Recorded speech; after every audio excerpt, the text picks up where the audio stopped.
Hello dear students. Today's video is regarding accounts topic.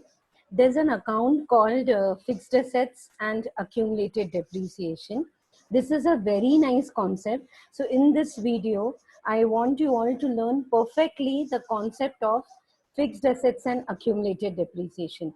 Once this concept is perfect, you can use it in company final accounts, non-trading concern, hire purchase, and the pumping heart of the cash flow statement is the fixed assets and accumulated depreciation. So let us see it perfectly, learn all the concepts of fixed assets and accumulated depreciation. I'll share the screen. I'll give you one example wherein you can check with me. Okay, so here it is. When we charge depreciation, now going by the basic that AS 10 says charge the depreciation, and you all know in accounts and income tax, it is mandatory to charge the depreciation. When we charge depreciation, simply we are doing depreciation account debit to fixed assets. We are reducing the depreciation from fixed assets, and fixed assets will be shown at WDV. But when second method, when we charge depreciation to a separate account, I have written the name accumulated depreciation. You can also write the name provision for depreciation. So here what is happening? Depreciation account debit to accumulated depreciation or provision for depreciation.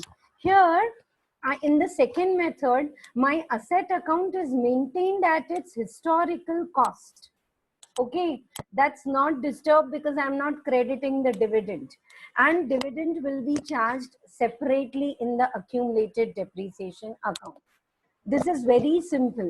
But what happens when an asset is sold? So whenever an asset is sold, in tax it's different. In accounts we need to give three effects.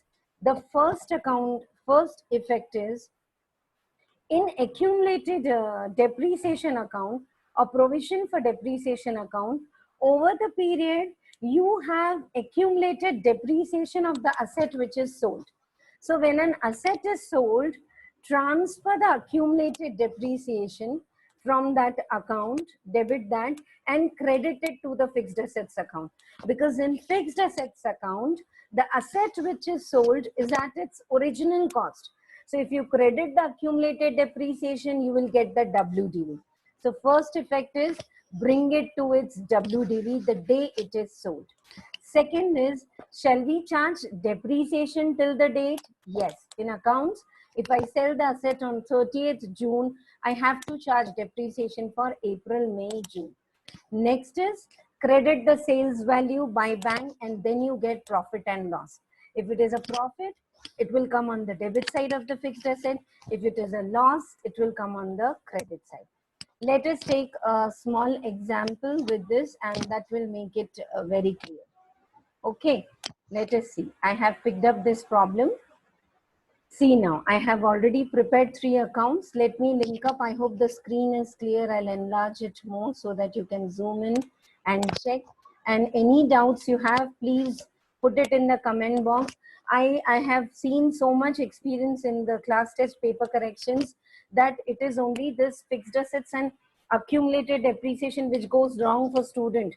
In the hire purchase, all the entries are repeated, like in tractor account and all. But if you don't know these 2 accounts, the other linked up things goes wrong. Here, cash flow statement. I have taken the figures very simple because my main concentration is on account, the concept. Asset M is purchased on 100 rupees on 1/4/18. So asset account debit to bank 100. Okay, and depreciation is charged 10% on SLM method. Next, all the transactions are on 1/7/2019. So all of you know our financial year is April to March. So March, I am not charging depreciation in the fixed assets account. So my fixed asset account opening is 100. Opening means to bank, and closing is 100. Now come down. Shall I charge depreciation like this? Yes. Depreciation account debit to accumulated depreciation, either depreciation to fixed assets or depreciation to accumulated. So on 100, 10%, 10 depreciation is charged. This also I will carry forward, accumulated depreciation, and asset also I will carry forward. In my balance sheet, I will write asset at original historical cost 100 minus accumulated depreciation credit balance. I will not write on the liability side. Provision for depreciation is never written on the liability side. It is written on the asset side. It is deducted from the fixed asset, 10.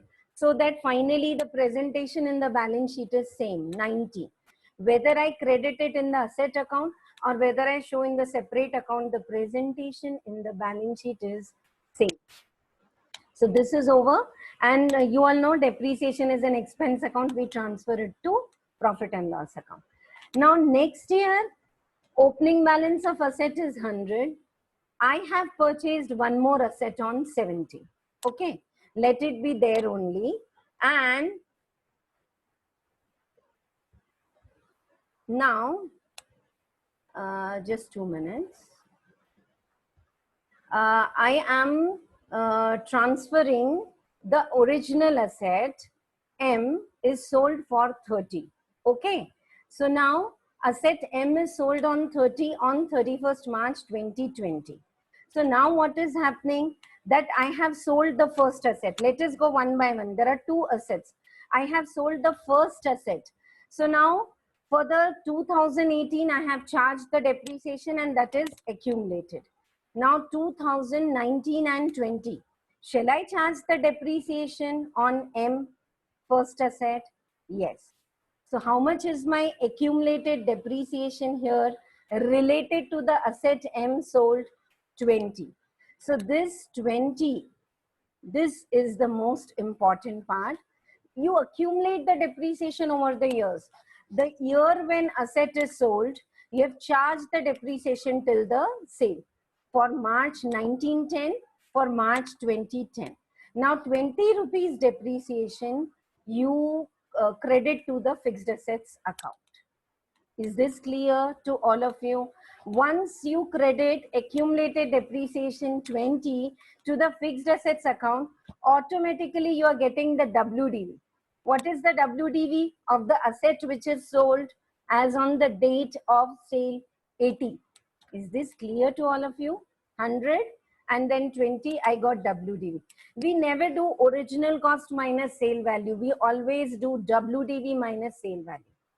And this 80 is, let us say, sold for 30 by bank, and there's a loss of 50. In short, whenever asset is sold, I want to put a circle here. Can you see my cursor is going 20, 30, 50 by way of push? The cost should go out. You should tally. Whether it is profit or loss, the cost will go out. Finally, I still have asset N for 70 and that balance will be carried down. Okay, come down to accumulated depreciation account. I hope asset account is clear. 100 asset is sold and 70 is carried down. Accumulated depreciation was 10.